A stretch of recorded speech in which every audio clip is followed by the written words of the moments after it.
नमस्कार मंडळी, बलसागर भारत होच्या आजच्या कार्यक्रमात आपल्या सगळ्यांचं स्वागत करते. मी रश्मी महांबरे. मंडळी, आपला भारत देश हा विविधतेने नटलेला देश आहे. अनेक प्रकारचे, अनेक जाती धर्माचे लोक इथे गुण्यागोविंदांनी राहतात. ज्या समुदायातील लोकसंख्या कमी आहे त्यांना अल्पसंख्याक म्हटलं जातं आणि त्यातीलच एक समाज म्हणजे सिंधी बांधव. हिंदू नववर्षाबरोबरच त्यांचं देखील नवीन वर्ष सुरू होतं, ज्याला चिट्टीचंद असं म्हटलं जातं. या समाजाविषयी, त्यांच्या काही परंपरांविषयी जाणून घेऊया आजच्या आपल्या या कार्यक्रमातून. त्यासाठी आज आपल्या स्टुडिओत उपस्थित आहेत लेखक, चित्रपट निर्माते Sushil Gajwani. Refugee, sunrise over Valivade अशी अनेक त्यांची पुस्तकं प्रसिद्ध आहेत. जाणून घेऊया त्यांच्याकडून. नमस्कार सर, मुंबई आकाशवाणीच्या स्टुडिओत आपलं खूप स्वागत आहे. नमस्कार रश्मी महांबरे, तुम्ही मला इथे बोलवलं आकाशवाणी स्टुडिओमध्ये. आभारी. मी संधी दिली त्या चेटीचंद ह्याविषयी बोलण्यासाठी. फार महत्त्वाचा विषय, आपल्या सगळ्या श्रोत्यांना ह्याच्याबद्दल माहिती देणं खूप महत्त्वाचं आहे. Thank you so much for inviting me here. Sir, आता मी म्हटलं तसं चेट्टीचंद म्हणजे नेमकं काय आहे आणि त्याची सुरुवात कशी झाली, किंवा प्रत्येक समाजातल्या प्रत्येक वर्गासाठी त्याचं महत्त्व असतं, तर त्याविषयी काय सांगाल? चेटीचंद म्हणजे आपण मराठीत चैत्र म्हणतो, चैत्रचा महिना. तसं त्याला सिंधीत आपण म्हणतो चेट म्हणजे चैत्रचा महिना. आणि 1007 साली म्हणजे 1600-1700 वर्षापूर्वी सिंधमध्ये कारण 712 साली मुसलमानांचं आपल्या ह्याचा हल्ला झाला आणि सिंधमधून, ते तुम्हाला सगळ्यांना माहिती आहे.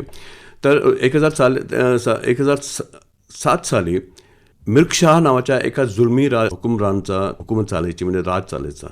आणि ते खूप जुलमी होते आणि त्यांनी एक फरमान काढलं तेव्हा की सर्व हिंदू सिंधींनी आपलं धर्म सोडून त्यांचा मजहब स्वीकारावा. आणि त्याचा प्रचंड परिणाम झाला. तिथले सिंधी हिंदू होते, ते गावात शहरात राहणारे सिंधमधल्या. आणि तेव्हा सिंध फार मोठं होतं. सप्त सिंधू जे नंतर ते पंजाब सिंध झालं आणि राजस्थानपर्यंत होतं. तर ते दहशतमध्ये जगत होते. म्हणजे जेव्हा हे फरमान काढलं गेलं की तुम्ही मजहब आमचा एक्सेप्ट करा, तर मग ते रात्री सगळे आपल्या धीम्या स्वरात म्हणायचे की हे देवा आम्हाला वाचव, ईश्वरा आम्हाला वाचव, काय ती मार्ग काढायच्यातून. आयासुद्धा आपल्या लहान मुलांना आपल्या उशीत बसवून घ्यायच्या आणि काय करावं हे त्यांना समजायचं नाही. आणि ईश्वराकडे त्या प्रार्थना करायच्या की ह्याच्यातून काय ती याचना करायच्या की आपण काय ती करा. तेव्हा काय झालं की त्यांनी सगळे हिंदू सिंधू नदीच्या किनाऱ्यावर आले आणि 40 दिवस, लागोपाठ 40 दिवस सतत निरंतर 40 दिवस सिंधू नदीवर त्यांनी प्रार्थना केली जलदेवतेला, वरुण देवतेला, की आम्हाला ह्याच्यातून वाचव, आमचं रक्षण करता तूच आहेस, दुसरं कोणीच नाही आमचं. हा जुलमी राजा आम्हाला सांगतो की आम्ही धर्म सोडावा, हिंदू धर्म सोडावा आणि त्यांचा मजहब स्वीकारा, ते आम्हाला मान्य नाही आहे, पण आम्हाला वाचवणार तूच ना देवा. तर 40 दिवसानंतर चैत्रच्या पहिल्या दिवशी एक चमत्कार झाला. अच्छा. सिंधू दर्याच्या लहरींमधून एक दैवी आवाज आला, घाबरू नकोस, मी अवतार घेणार आणि तुम्हा सगळ्यांची रक्षा करणार. अच्छा. दिजो ना मां अवतार वठनम ऐं तव्हां सभिनी रक्षा कंदम. हे सिंधीत, त्याचं मी तुम्हाला मराठीत बोललो. तर त्यानंतर काही दिवसानं एक अतिशय छान श्रद्धाळू एक कुटुंब होतं. त्या कुटुंबात एका मुलाचा जन्म झाला. त्याच्या पित्याचं नाव होतं रतन राय आणि त्या आईचं नाव होतं देवकी. त्यांच्या घरी ह्या मुलाचा जन्म झाला आणि त्याचं नाव ठेवलं गेलं उडेरो लाल. अच्छा. हाच उडेरो लाल पुढे जगभर झुलेलाल या नावानं म्हणजे प्रसिद्ध झालं. त्यांची आता पूजा अर्चना होते. आणि तेव्हा असं म्हटलं जातं की हा जेव्हा लहान मुलगा होता, म्हणजे उडेरो लाल, नंतर ज्याला आपण झुलेलाल म्हणतो, काही लोकांना तो अतिशय मस्त रोशन चेहऱ्याचा, मस्त चेहऱ्याचा एक लहान मूल दिसायचा. कुणाला तो म्हातारा एक अतिशय ज्ञान असलेला असं दिसायचा. कुणाला तो सिंधू दर्यामध्ये ती मोठी मच्छी असते ना, म्हणजे मछली ज्याला आपण पल्लो म्हणून एक मच्छी असते, त्याच्यावर तो असा विराजमान असायचा. म्हणजे ते आता चित्र सगळ्यांना माहिती पण आहे, पल्लोवर बसलेले झुलेलाल. ते मग तेव्हा लोकांच्या लक्षात आलं की जी भविष्यवाणी झाली होती सिंधू दर्यावर की मी अवतार घेणार आणि तुम्हाला तुमची रक्षा करणार, म्हणजे ती भविष्यवाणी खरी ठरते. तर ते चैत्राचा पहिल्या दिवशी झालं. ओके. आता पुढे काय होतं की झुलेलाल मिर्कशाहच्या दरबारात जातो आणि त्यांच्याशी युद्ध करत नाही. त्यांचे सगळे अवताराचे सगळे रंग दाखवतो. तो घाबरतो महाराज, तो राजा, आणि त्यानं सांगतो की खुदा एकच आहे, देव एकच आहे, ईश्वर एकच आहे, आणि सगळ्यांना आपल्या धर्माप्रमाणे जगायला आणि प्रार्थना करायला अधिकार असायला पाहिजे, स्वातंत्र्य असायला पाहिजे. तेव्हा त्या मिर्कशाहला जाणवतं की तो चुकला आणि त्यांनी फरमान परत घेतलं, सगळ्यांना ती हे दिली. आणि तेव्हा जे सिंधू किनाऱ्यावर आले होते, नदीवर आले होते सगळे हिंदू सिंधी, त्यांना लक्षात आलं की त्यांची जी प्रार्थना होती, याचना होती, ती पूर्ण झाली. म्हणून त्या दिवशीचा ज्या दिवशी उडेरलालचा जन्म झाला, चैत्रचा पहिला दिवस, चैत्र महिन्याचा, त्याला आपण चेटीचंद म्हणतात. ते म्हणजे त्याला मग चेटीचंद म्हणजे उडेरलालचा जन्मदिवस, आणि तो जन्मदिवस हा हिंदू सिंधींचा नवीन वर्ष. अरे वा, असं हे ओव्हरऑल त्याची त्याचा इतिहास आहे. हां, खूप छान अशी गोष्ट सांगितलीत. आणि मगाशी मी म्हटलं तसं वेगवेगळ्या वर्गांसाठी या नवीन वर्षाचं महत्त्व असतं. तर व्यापारी वर्गासाठी हा सण किती महत्त्वाचा असतो? खूप महत्त्वाचा आहे. कारण एक तर काय फार महत्त्वाचं म्हणजे की सिंधी माणूस हा जनरली एक व्यापारी असतो, आणि तेव्हा पूर्वी म्हणजे 17व्या शतकात, 16व्या, त्याच्या आधी अनेक शतकापासून तिथले सिंधी जे व्यापारी होते सिंधमधले, ते तेव्हाच्या त्या म्हणजे आता जे इराक आणि इराण आहे तिथे ते प्रवास करायचे बोटीतनं, आणि तेव्हा त्यांच्या घरी त्यांच्या बायका, त्यांची मुलं, ते सगळे जलदेवतेला म्हणजे वरुण देवतेला प्रार्थना की ती माझ्या पतिदेवाची किंवा आईची, वडिलांची, यांची तू रक्षा कर, त्या ह्याच्यातून, तुझ्या समुद्रातून, तुझ्या नदीतून जातोय.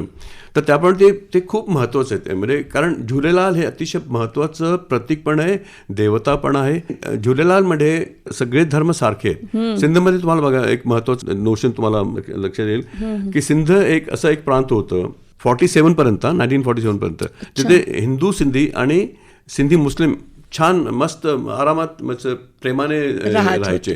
तर हे व्यापाराच्या दृष्टीने चेटीचंद आणि खूप महत्त्वाचं आहे. बरोबर. सत्य, तुम्ही झुलेलाल जे तुमची देवता आहे त्याबद्दल माहिती दिलीत. मग बेहराणा साहेब काय असतं आणि त्याबद्दल काय सांगाल? बेहराणो साहेब म्हणजे झुलेलाल ईश्वराची, देवाची प्रार्थना करण्यासाठी एक आपण पालखी घेतो ना कसं, तसं त्याच्यामध्ये मग दिवा असतो, नारळ असतं, पाणी असतं, फुलं असतात, आणि ह्या सगळ्यांच्या पूजा अर्चना जी सामग्री लागते ती त्याच्यामध्ये असते. आणि बेहराणो साहेब 40 दिवसात झाले ना, जुलै ऑगस्टमध्ये उल्हासनगरला आणि बऱ्याच ठिकाणी बेहराणो साहेब 40 दिवस साजरे केले जातात. त्याला चालियो साहेब म्हणतात. म्हणजे आपण ते 40 दिवस आधीच म्हणतात ना की सिंधी हिंदूंनी प्रार्थना केली जलदेवतेला, हा, ते 40 दिवसाचं ते महत्त्व असतं. म्हणजे 40 दिवसाचं चालियो म्हणजे 40 दिवसाची पूजा असते, जेव्हा लोक व्रत ठेवतात, उपवास करतात, नॉनव्हेज खात नाही, दारू पित नाही, अतिशय डिसिप्लिन्ड एक राहतात, आणि ते देवाच्या ह्याच्यामध्ये श्रद्धेने ती पूजा करतात. तर ते बेहराणो साहेब तेव्हा त्याचा जुलूस काढतात, प्रोसेशन काढतात, म्हणजे झुलेलालची प्रार्थना करायला, त्यांचे आभार मानायला की तुम्ही आम्हाला वाचवलं, आमच्या हिंदू धर्माला, आमच्या हिंदू राहण्याला तुम्ही वाचवलं. ते आभार असतात जलदेवतेला, वरुण देवतेला आणि झुलेलाल देवतेला. म्हणून बेहराणो साहेबचं खूप महत्त्व. तर खूप सजवलं जातं मस्त. आपण महाराष्ट्रात कसं पालखी घेऊन आपण पंढरपूरला जातात लोक, तसं छान असतं. पण मग हा सण साजरा केला जातो म्हणजे नेमकं काय केलं जातं? विशिष्ट अशी पक्वानं बनवली जातात की इतर काही गोष्टी असतात? विशिष्ट पक्वान म्हणजे आपला सिंधी पक्वान, दाल पक्वान, आणि हे तर असतंच, आणि सिंधी राईस अँड कढी, खूप प्रसिद्ध, आणि कोकी अतिशय ह्याच्यातून व्हीटमधून म्हणजे गव्हातनं, म्हणजे आपल्या रोटीच असते पण फार छान असतं. आणि मिठाई वाटल्या जातात. एक खूप जल्लोष असा असतो, म्हणजे खूप आनंद असतो, कारण म्हणजे नवीन वर्ष आल्यामुळे एक नवीन चेतना पण असते, नवीन आशा पण असतात. आणि मग यावर्षी ज्योत जगत नावाची एक पूजा सुद्धा केली जाते. तर त्याविषयी काय सांगाल? आणि या व्यतिरिक्त सिंधी समाजात अजून काय काय परंपरा आहेत? ज्योत जगत म्हणजे कसं आहे की अखंड ज्योत, ते काय झालं जेव्हा सिंधी 1947 मध्ये, त्यानंतर जेव्हा आपल्या मी सिंधमधून आले, पाकिस्तान नव्हतं. ते लोक म्हणतात की पाकिस्तान नाव आहे, ते चुकीचं आहे. मी हे पुस्तकात लिहिलंय माझ्या सनराईज ओव्हर ओलिवडे आणि रिफ्युजीजमध्ये की कोल्हापूरला मी जेव्हा स्कूलमध्ये होतो तर मला म्हणायचे, अरे मला पाकिस्तान नव्हतंच तेव्हा. हो ना, सिंध होतं. सिंध हे मुंबई प्रांताचा हिस्सा होता बरोबर आहे. आणि आम्ही सिंधमधून हिंदुस्थानाच्या ह्याच्यात आलो. तर काय म्हणायचं आहे की 1940 मध्ये सिंधी लोकांनी तिथे चालियो साहेब मंदिर म्हणून होतं सिंधमध्ये. तिथली ती ओरिजिनल जी ज्योत होती तिथे इथे आणली आणि तिथे त्याची स्थापना इथे उल्हासनगरला केली आणि बऱ्याच ठिकाणी केली. ती ज्योत आहे आणि त्याला इटर्नल ज्योत म्हणतात, अनंत ज्योत म्हणजे शाश्वत ज्योत. कारण जसं आमच्याकडे नंदादीप असतो. Right perfect. आणि तुम्हाला आणि त्याचं असं की सामंजस्य, प्रेम, कंपॅशन, करुणा हे सगळं त्याचं उद्देश आहे आणि प्रतीक आहे. आणि झुलेलालचं प्रतीक आहे की आपण प्रेमाने राहावं ना. म्हणजे प्रेमाने भरपूर आहे. आपण का भांडतो, का झगडतो, त्याच्यामुळे ते शाश्वत ती टिकलीच पाहिजे, राहिली पाहिजे. आता उल्हासनगरला 1897 पासून म्हणजे 100 वर्षापेक्षा जास्त ज्योत आहे चालियो मंदिरमध्ये. सतत ती हे राहते. आम्हाला जायला मिळतं तिथे. ऑफकोर्स ओपन असतं. मंदिरच आहे ना, देवळच आहे ना ते. त्याला खूप महत्वाचं आहे अखंड ज्योतला आणि पूजन केलं जातं. म्हणजे झुलेलालचं प्रतीक. आणि तुम्हाला एक महत्वाचं सांगायचं याच्यातून रश्मीजी, कोल्हापूरला ज्योतिबाचं मंदिर आहे. हो ना. तर राची ढेरेंचं एक पुस्तक आहे लज्जा गौरी. तुमच्या लायब्ररीत बहुतेक असेल ते. 30-40 वर्षापूर्वी वाचलं होतं. लज्जा गौरीमध्ये राची ढेरेंनी मेन्शन केलंय. नंतर पुढारी सुद्धा त्याच्यावर एक खूप मोठं आर्टिकल आलं होतं आणि माहेर नाही, पण मी ते उल्लेख मला माहिती आहे. रच्चा त्यांनी काय नमूद केलंय की इतिहास असा आहे ज्योतिबा देवळाचा की एक शिंदे म्हणून गेले होते सिंधमध्ये. म्हणजे तेव्हा सिंध आणि हे एकच होतं ना भारत. तेव्हा ते ज्योत त्यांना अर्चना पूजा त्यांना खूप आवडली. ती ज्योत त्यांनी कोल्हापूरला आणली आणि ज्योतिबा जे देऊळ आहे ते त्या ज्योतीमधून एस्टॅब्लिश झालेलं आहे म्हणून त्याला ज्योतिबा म्हणतात. म्हणजे सिंधचं हे त्याचं बघा कसं कनेक्शन जबरदस्त. आणि दुसरं महत्वाचं, ज्योतिबा हे तुम्ही गेलात दर्शन करून, तुम्ही काय म्हणताय ज्योतिबाच्या नावानं चांग भल म्हणजे सिंधीतलं हे फ्रेज आहे. आम्ही म्हणतो चंगो भलो. चंगो भलो आ ना सब, तू ठीक आहे ना. चंगो भलोच त्यांनी ते ज्योतिबाच्या नावाने चांग भलं म्हणजे सिंधीतलं ते ऑरिजिन म्हणजे डेरिव्हेशन एक शब्दांचं त्या वाक्यप्रचाराचं म्हणजे फ्रेजचं. ते म्हणजे हा इतिहास मी का मुद्दाम सांगतोय हे बहुतेक लोकांना माहित नाही. पुढारी छापलं गेलंय, राची ढेरेंनी लिहिलं याच्यामध्ये, पण लोकांना कळावं म्हणून मी इथे बोललो. खरंय. म्हणजे आपण जे म्हणतो की भारत विविधतेतून नटलेला आहे आणि विविधतेत एकता आपल्याकडे ती हीच आहे, नाही का? येस. आणि एका मराठी माणसानेच काही पूर्वी शतकांपूर्वी सिंधमध्ये सिंधी पेपर सुरू केलं होतं. मला त्यांचं नाव आठवत नाही आता, पण हे महाराष्ट्राचा सिंधवर आणि सिंध जायचा खूप मोठा एक काय म्हणतात एक्सचेंज आहे, कल्चरल एक्सचेंज, परसेप्शन. इतिहास फारच आकर्षक आहे. तुमचं आयुष्य खूप वेगवेगळ्या पातळींवर आणि वेगवेगळ्या गोष्टीतून गेलेलं आहे.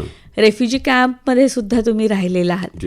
मग तेव्हाचं नवीन वर्ष कसं होतं आणि आत्ताचं नवीन वर्ष काय सांगाल? माझा जन्म वडीवडे कॅम्पमध्ये झालेला आहे. म्हणजे माझे आई वडील आजोबा आले तिथे राहिले. नंतर आम्ही कोल्हापूर शहरात शिफ्ट केलं, पण सुरुवातीची बरीच वर्ष तिकडे गेलो.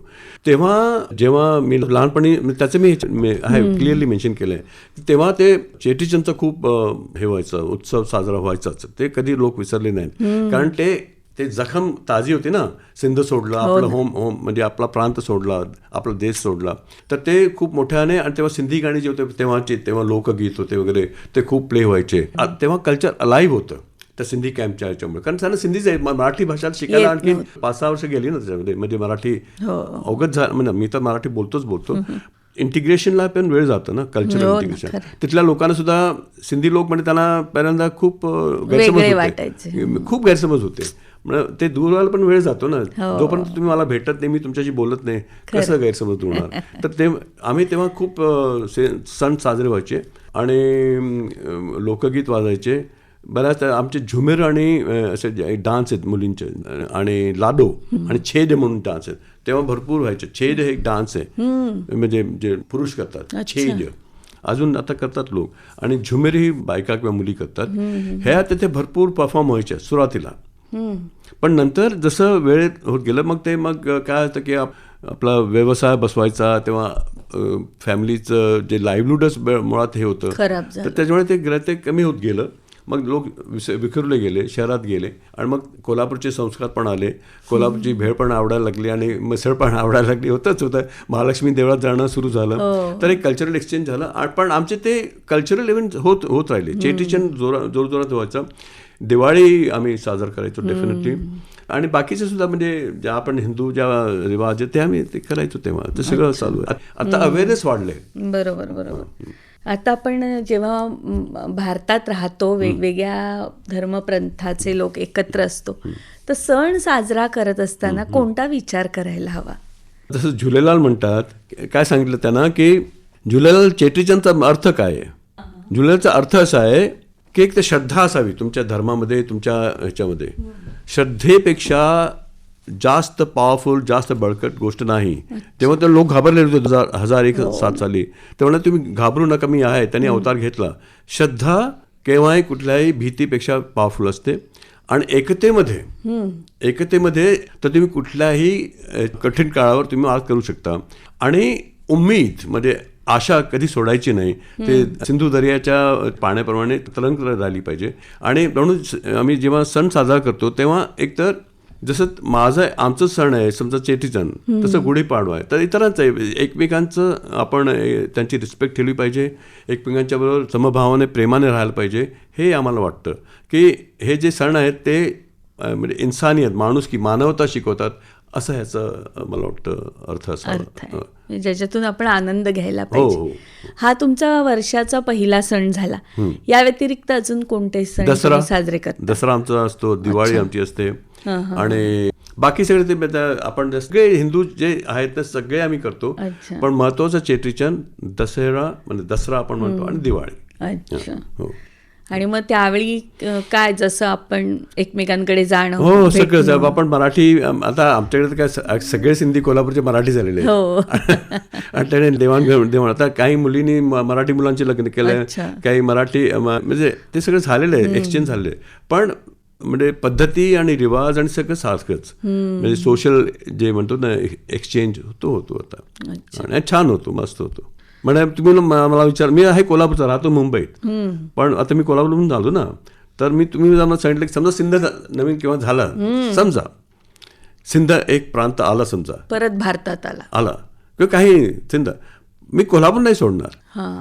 मी कोल्हापूरचाच आहे असं म्हणेन. मी माझा जन्म तिकडचा झालाय, मी सिंधी आहे पण कोल्हापूर आहे. सिंध असावा, ऑफकोर्स असावा, पण तितकं ते एवढं अटॅचमेंट, म्हणजे आता भारतात किंवा ज्या प्रांतात राहतो तिथे ते मिसळून गेले. हो अगदी. आता अमेरिकेत राहणार मराठी माणूस किंवा इव्हन सिंधी माणूस तो अमेरिकनच होतो ना, पण तो आपला होमटाऊन सोलापूर, कोल्हापूर धर्म परंपरा विसरत. Same applies to me. So जेव्हा तुमच्या आयुष्याबद्दल काहीतरी सांगा की तुमचं बालपण कसं गेलं, नंतर तुमचं शिक्षण कसं झालं. माझं बालपण त्या सिंधी कॅम्पमध्ये गेलं, त्या वडी कॅम्पमध्ये, ज्याला गांधीनगर म्हणतात आता.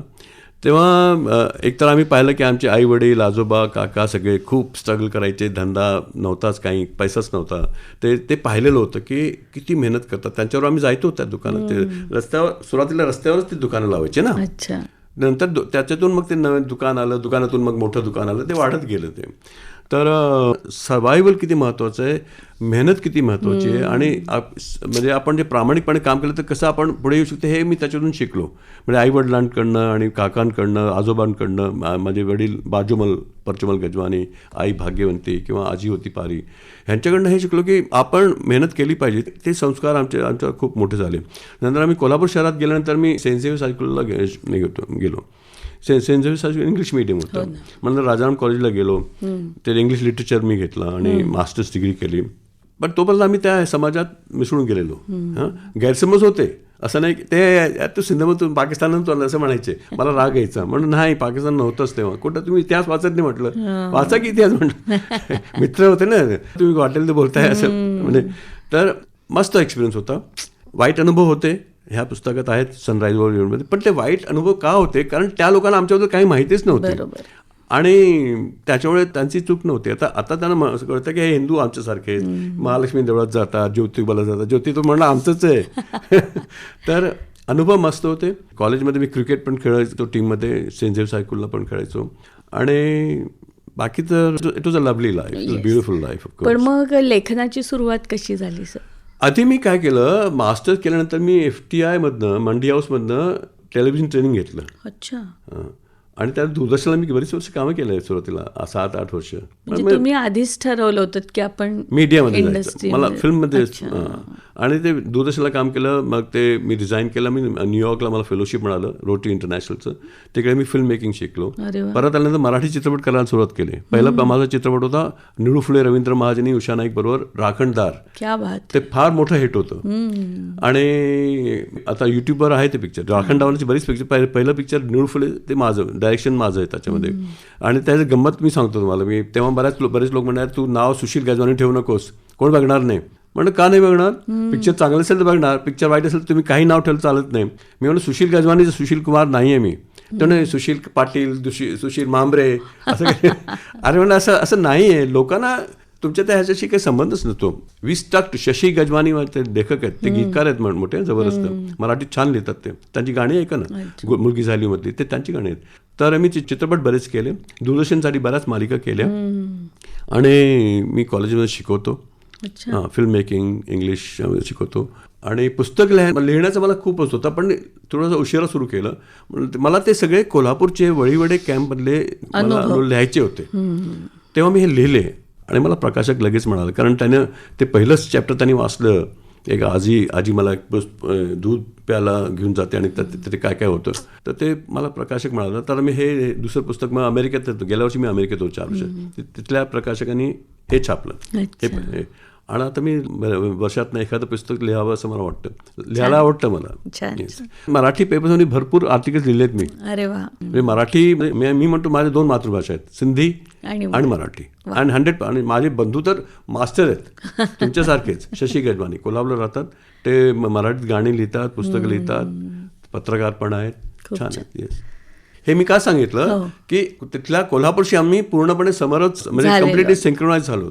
आम्ही त्या गजवानीमध्ये तो आता सिंधी असं नाही होत. अरे कोल्हापूरचाच माणूस म्हणतं. खरंय. आणि मग तुमच्या दिग्दर्शनाविषयी किंवा चित्रपट क्षेत्राविषयी काय सांगाल? आम्ही जेव्हा पिक्चर करायचं ठरवलं तर शशी आणि मी विचार केला की मराठी पिक्चर करावं, कारण की मी कोल्हापूरचा आहे आणि इथले आर्टिस्ट पण छान असतात काम करायला. तर आम्ही मग डिसाईड केलं की एक पिक्चर करूया. आणि मग ते राखणदार नावाचा एक स्क्रिप्ट शशीने लिहिला, शशी गजवानींनी. मला आवडलं ते स्क्रिप्ट. आणि मग निळू फुलेंना आम्ही कॉन्टॅक्ट केलं, रवींद्र महाजनींना आणि उषा नाईकला. आणि पिक्चर अतिशय छान झालं. कसं की मला निळू फुलेंविषयी का बोलायचं आहे की ते अतिशय दिग्गज दिग्गज. आणि गंमत म्हणजे काय आहे, तेव्हा ते कोल्हापूरला जेव्हा यायचं शूटिंगला, त्यांचं एक भवानी मंडपमध्ये एक कुठलं तरी हॉटेल आहे, साधं अतिशय साधं हॉटेल. आणि ठरलेलं 100 रुपये काय त्याचं भाडं असणार. आम्ही शशी गवने त्यांना सांगायचं की सर तुम्ही चांगला हॉटेल तुझं अरेंजमेंट करतो. नाही रे, मी इथेच राहणार, मी इथेच कम्फर्टेबल आहे. मला हे आवडलं त्यांचं. म्हणजे आता ते ह्या गोष्टी शक्य नाही आहेत आता, म्हणजे असं कोणी आर्टिस्ट असं करणार नाही. पण ते मला वाटतं त्यांचा एक सोशलिस्ट पॉईंट ऑफ व्ह्यू होता. आणि ते काम करणं खूप मस्त होते आणि शिकण्यासाठी भरपूर होतं त्यांच्याकडे. तरी मराठी चित्रपट करण्यामध्ये आम्ही बरंच काही शिकलो. उषा नाईककडनं, रवींद्र महाजनीकडनं. विश्वनाथ मोरे आमचे म्युझिक कंपोजर होते, तर ते नाही राहिले.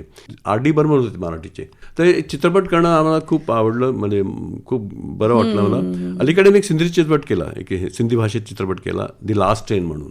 पार्टिशनचा बॅकग्राऊंड, एक लव्ह स्टोरी. आणि खूप अमेरिकेत चाललं, इथे पण चाललं. पण त्याला रेग्युलर प्रकाशन रिलीज होऊ शकत नाही, कारण त्याला थिएटर्स मिळत नाही. तरी पण आम्ही ते केलं. माझे आता 14 चित्रपट झाले. छान.